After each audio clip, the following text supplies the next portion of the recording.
দিন মারা আসিবে না কোনো কাজে, মানুষের সেবা মানুষ করিবে আর সবকিছু বাড়ে। যেথায় মানবতার পরাজয়, সেথায় লাভ হবে না তোর নামাজ পূজায়। প্রভু চাহিয়া রহিয়াছেন, যাহারা মানবতার ধ্বংস না করিয়া রোধ, পেয়াক্কেলের মতো প্রার্থনায় রত সে মহালিঙ্গ। তো আমাদের যারা যুবক চাঁপাইনবাবগঞ্জ জেলার বিভিন্ন দপ্তর প্রধানগণ,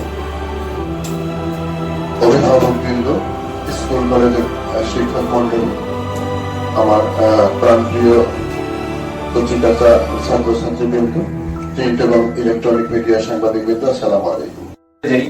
যায় তাহলে আমাদের অস্তিত্ব থাকে না। তো আমি এখানে যারা উপস্থিত আছেন, আসলে আমাদের দেশের যে মূল সমস্যা, আমার কাছে মনে হয় সমস্যার মূল কারণ হচ্ছে যে আমাদের দেশপ্রেম নেই, আমাদের মানবতা নেই। আমাদের দেশের মানুষের সংখ্যা অনেক অনেক জনসংখ্যা বেড়েছে, কিন্তু আমার মনে হয় যে মানুষের সংখ্যা সে হারে বাড়ছে না। তো আসুন, আমি শুধু আজকে অনুরোধ করব যে আসুন আমাদের সন্তানদেরকে এবং আমরা যেখানে যারা আছে বাড়ি ফিরবো লক্ষ্মীমা, রাগ করো না, মাত্র তোমার কটা দিন পাগল শিলি মা পরে আর হাসি তোর উপরে উপজেলা প্রশাসক মহোদয়, উপস্থিত অন্যান্য সম্মানিত অতিথিবৃন্দ, সাংবাদিক ভাইরা এবং আমাদের সবচেয়ে ভালো লাগার আজকে আমাদের সন্তানেরা, স্কুলের ছাত্রছাত্রীবৃন্দ, অভিভাবকবৃন্দ, সবাইকে আমার শুভেচ্ছা জানাচ্ছি। আমি বক্তব্য দিব না, আমি শুধু একটু ধন্যবাদ জানাবো, আমার খুব ভালো লাগা জানাবো। যেটা অনেক বক্তাই বলেছেন যে আজকের অনুষ্ঠানের যারা সর্বাকর্ষক জেলা সুযোগ্য জেলা প্রশাসক, অতিরিক্ত জেলা ম্যাজিস্ট্রেট জনাব মোহাম্মদ শাহাদাত হোসেন মাসুদ, বিশেষ অতিথি সম্মানিত পুলিশ সুপার জনাব গৌতম কুমার বিশ্বাস সহ বিভিন্ন দপ্তর থেকে আগত কর্মকর্তাবৃন্দ, বিভিন্ন শিক্ষা প্রতিষ্ঠানের শিক্ষার্থীবৃন্দ, সংবাদকর্মীবৃন্দ, সবাইকে শুভেচ্ছা।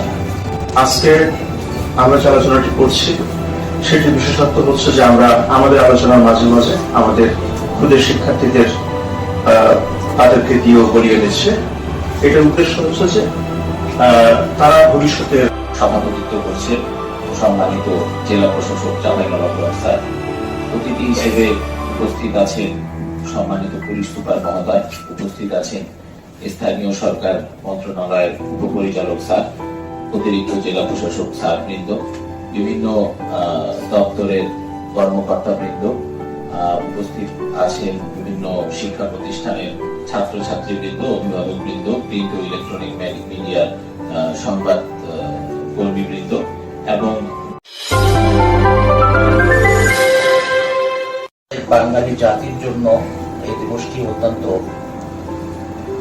গৌরবের, একদিকে যেরকম গৌরবান্বিত একটা দিবস এবং সেই সাথে একটা স্মরণীয় দিন। কারণ 1952 সালে আজকের এই দিনে মাতৃভাষা বাংলার জন্য লড়াই করতে গিয়ে আন্দোলন করছে একটা বাংলাদেশ, যে বাংলাদেশ রিপ্রেজেন্টেটিভ হবে। ভাষার ক্ষেত্রেও কিন্তু আমাদের যে আমরা যদি দেখি আন্তর্জাতিক মাতৃভাষা দিবসের মাধ্যমে এই ভাষা চূড়ান্ত মর্যাদা লাভ করেছে। তো জাতি হিসেবে আমাদের চূড়ান্ত লাভ করতে হবে আমাদের যোগ্য নাগরিক তৈরি করার মাধ্যমে, সুনাগরিকদের মাধ্যমে। তো রাষ্ট্রের ভাষা কিন্তু সুনাগরিক, যেটা জেলা তথ্য অফিসার প্রথম বলছে যে আমরা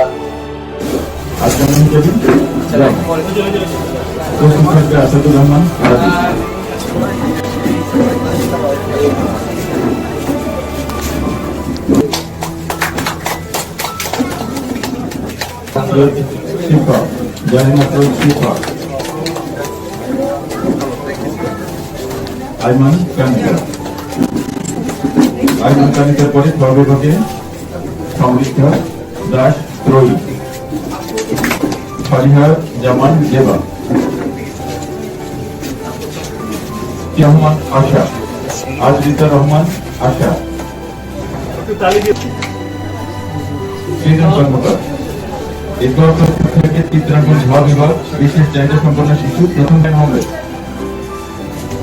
প্রস্তুত থেকে মোহাম্মদ আশরিফা আবৃত্তি বিভাগ প্রথম স্থান আপনার আয়াত।